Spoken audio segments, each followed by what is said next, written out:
My connection with Tolkien begins like this. It began moving up through culture as a hippie book, references to which began showing up in song lyrics of the period. It is said the Beatles even toyed with the idea of making a version. I was half an hour looking for the sugar.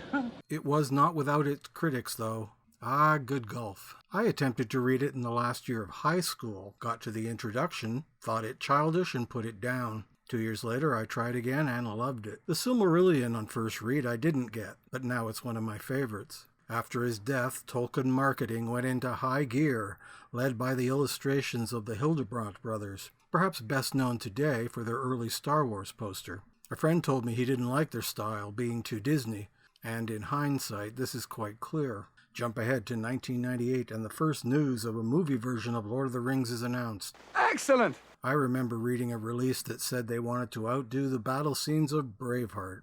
You're a madman. The place to go for news was the OneRing.net. Every story, every spy photo showed up there. Some would reveal changes to the story long before it hit the screen.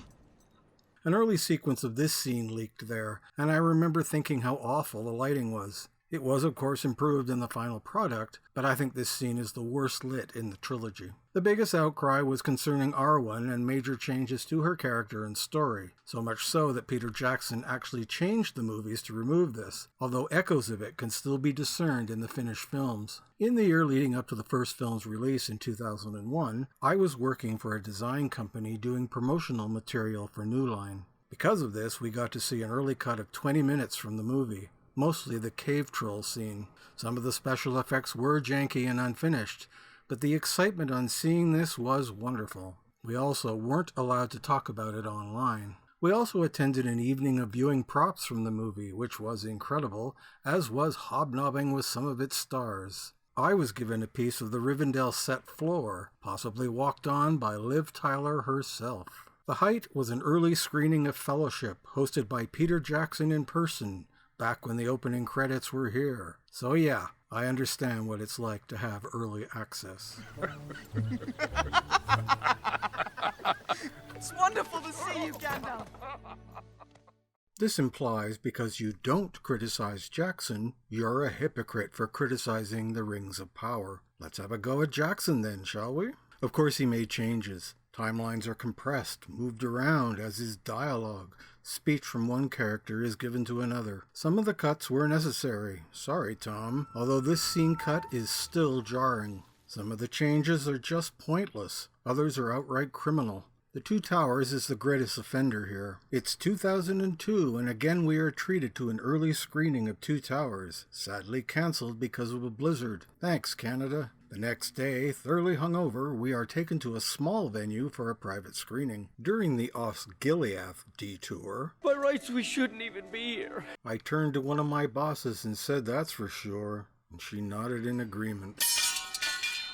Faramir takes a beating here, as does poor Gollum. What the hell? I heard the reasons why this was done, but it still feels wrong. There is one egregious example of a contemporary joke making its way into the movies. Nobody tosses a dwarf!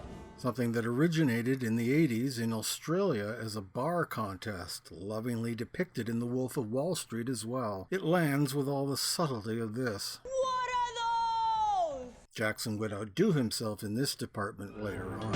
Aren't you going to search me? I could have anything down my trousers. As for changes to the characters, movie Aragorn is far less confident, at least at first. Legolas becomes an action star and Gimli his lovable sidekick.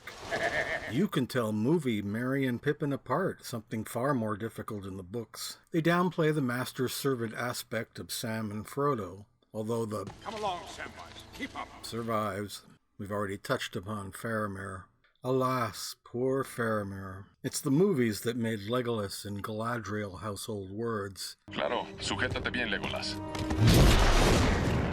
So much so that by the time of The Hobbit, they had to be included because casual fans expected it. This was a troubling sign. Given all this, the end product is still undeniably Tolkien, made by people who respected the work. You bow to no one.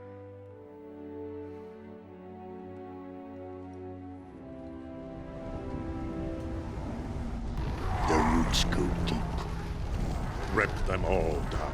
A crass marketing technique best ignored, which began Some time ago, have you only just noticed? its origins date back to 2009 and the most obnoxiously loud trailer ever made, the infamous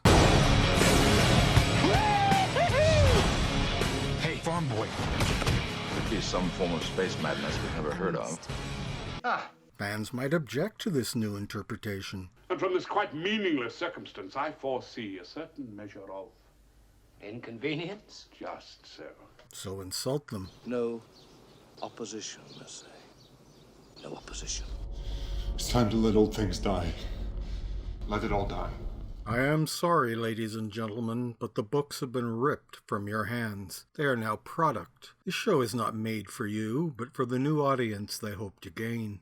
I've seen a lot of talking about Miguel Galadriel. That part in the trailer when she come round waterfall. And this is a fundamental misunderstanding of fantasy, intentional or not. What they want is something closer to political satire, something closer to Gulliver's Travels than Tolkien. What they got was a reaction they did not expect, a deluge of displeasure the likes of which has not been seen before. Fans are tired of being insulted. But of course the show will go forward. There's no stopping it now. Magically, press pieces from the usual suspects will appear, proclaiming how wonderful it is, and that's all that matters, right? The battle for Middle-earth is about to begin.